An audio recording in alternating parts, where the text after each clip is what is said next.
विचार करना, उस परमात्मा की जिंदगी में कितना दुख आया, हिम्मत नहीं हारी, आखिरी तक संघर्ष करते रहे, तो आखिरी में अयोध्या के राजा बनकर विराजमान हुए। और आज के बेटा बेटी, जरा सा पति ने कुछ कह दिया, बहू का मुख खुल गया, जाकर मायके बैठ गई, अदालत में केस लगा दिया, इतना दुख दे रहे हैं, मेरी सास इतना दुख दे रही है, मेरे घर के लोग इतना दुख दे रहे हैं, मेरे परिवार वाले इतना दुख दे रहे हैं। अरे भगवान से प्रार्थना करना कि बहुत अच्छे लोग मिले हैं, ना जाने किस्मत में और कितना दुख लिखा होगा। दुख चाहे यहाँ लिखा वहां लिखा, उसको भोगना तो पड़ेगा, भोगना। अब ईमानदारी से बोलो, इतनी कथा तो आपने सुन ली,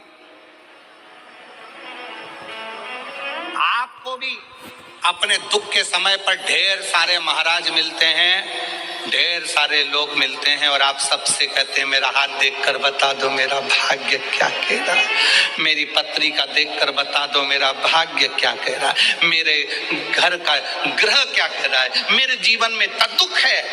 तुमसे ज्यादा राम जी को मिले थे गुरु विश्वामित्र जैसे, वाल्मीकि जैसे, गुरु बाबा, ढेर सारे आंत्री जैसे बड़े बड़े तपस्वी गुरु मिले थे। राम जी ने एक से भी नहीं कहा कि मेरा हाथ देखकर बताना, कि मेरी किस्मत देखकर बताना। राम जी ने केवल एक बात कही कि समय मिल जाए तो मुझे कथा सुनाना, अगर मैं कथा सुनूंगा तो मेरी व्यथा समाप्त होती चली जाएगी, इसमें मेरी प्रतिष्ठा है। राम जी ने इतने बड़े बड़े विद्वान मिले पर हाथ नहीं दिखाया, राम जी ने इतने बड़े बड़े विद्वान मिले पर अपनी पत्रिका नहीं दिखाई, राम जी ने इतने बड़े बड़े विद्वान मिले, किसी से नहीं पूछा कि मेरा दुख कैसे कटेगा, मेरी पत्नी चली गई, मेरा पिता चले गया, राज सत्ता चली गई, दर दर भटकना पड़ रहा है, 14 साल ठोकरे खा रहा हूं, मेरा भाग्य कैसे बनेगा। राम जी ने किसी से नहीं पूछा। जितने संत के दरवाजे पर राम जी जाते थे, हाथ जोड़कर संत पूछते थे क्या सेवा करें राघव, आपको क्या कहें। राम जी कहते थे बस कथा सुना दो, कथा सुना दो। क्यों? क्योंकि राम जी जानते थे दुनिया की सारी व्यथा केवल शिव कथा ही काट सकती है, इसके सिवाय कोई नहीं काट सकता।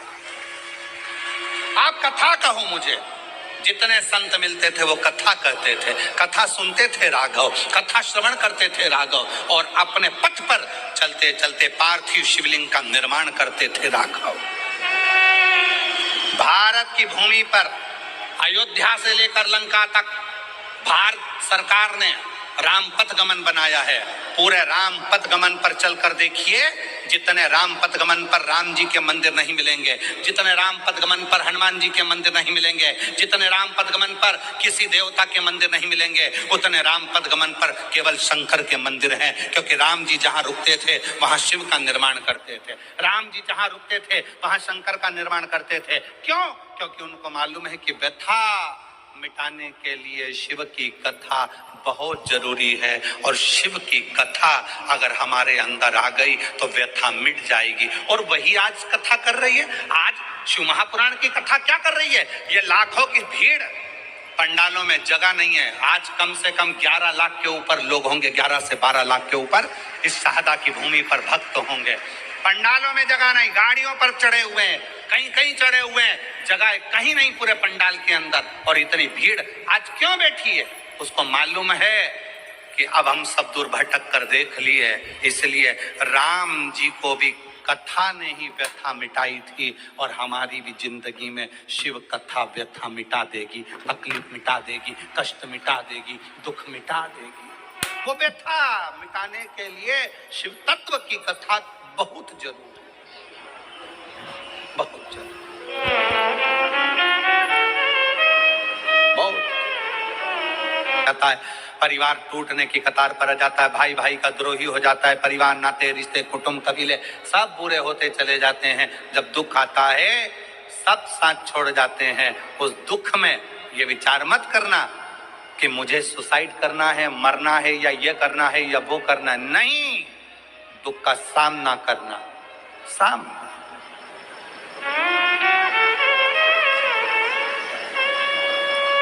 पढ़ो, जितने मेरे बेटा बेटी बैठे हैं उनसे निवेदन है, मेरी बहनों से, मेरी जीजियों से, मेरी बेटियों से खूब पढ़ाई करो। तुम्हारे पापा ने तुम्हारी मम्मी ने तुम्हारे से बहुत आस लगाई।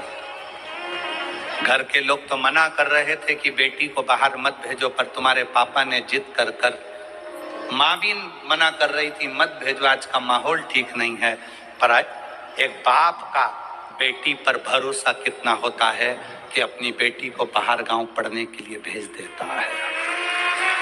अपने बाप के, अपने पिता के, अपने पापा के भरोसे को टूटने मत देना मेरी बेटी।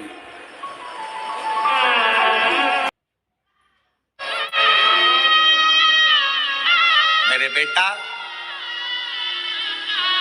तुम्हारे पापा की जेब में इतना पैसा नहीं है कि तुम्हें बड़े बड़े कोचिंग सेंटर भेजे, बड़े बड़ा डिप्लोमा कराए, बहुत अच्छे शहर में पढ़ने भेजे, बहुत अच्छा कॉलेज, बहुत अच्छा स्कूल में एडमिशन कराए। तुम्हारे पापा की जेब में इतना पैसा नहीं है।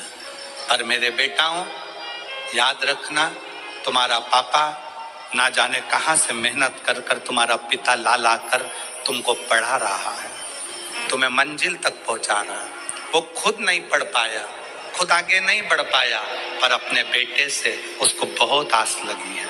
इसलिए बेटा याद रखना, खड़े होना तो सनातन धर्म की लाइन में खड़े होना, खड़े होना तो शिवालय की लाइन में खड़े होना, किसी दारू की दुकान पर मत खड़े हो।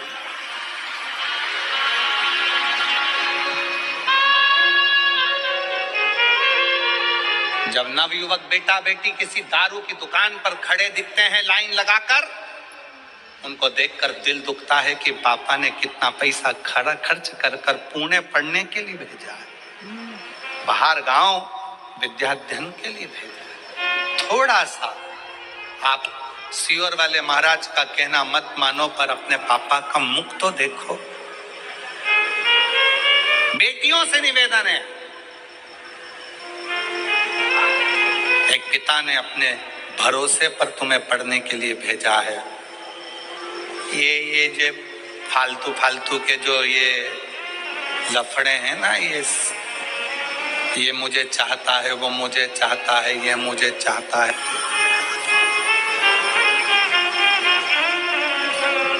जो कहता है मैं तुझे रानी बना कर रखूंगा, घर लाते से नौकरानी बना देता है।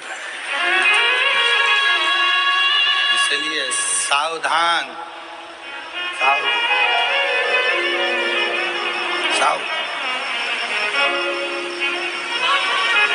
अपने पिता के अरमानों को टूटने मत दो। किसी आड़े तेड़े नत्थु खेरे की ओर तुम्हारी दृष्टि ना जाए। अपने अरमानों को, अपने पिता के अरमानों को ध्यान दो।